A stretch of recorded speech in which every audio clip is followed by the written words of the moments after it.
Hello everyone.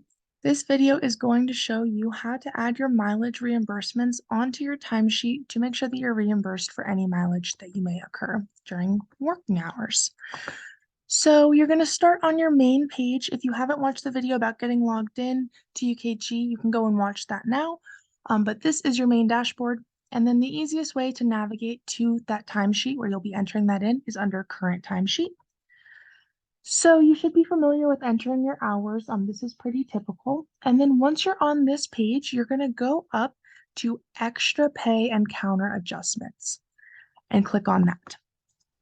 So this will give you the ability to add those reimbursements. So you're going to click the little plus right here, and then you're going to put in the date that you would like to be reimbursed for. So maybe it was earlier this week. And under counter, the only option that you should have is mileage reimbursement. So just click on that. And then your quantity is going to be the miles that you traveled. So say you traveled 20 miles this day, and then you can add a little note, um, heading to work, and save that. If you have multiple days and you want to break it up, you can do it the exact same way.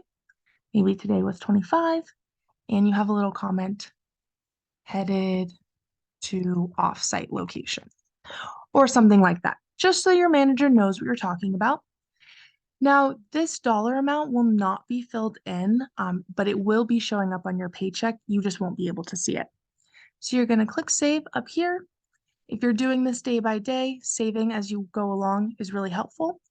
And then once you've had all of your hours in or all of the miles in that you would like to get reimbursed for, you're going to click submit. And maybe you say travel for work. And this will go to your manager and will allow them to approve it. You can click OK. If you have any questions, please reach out to HR. We really appreciate your help. Thanks so much.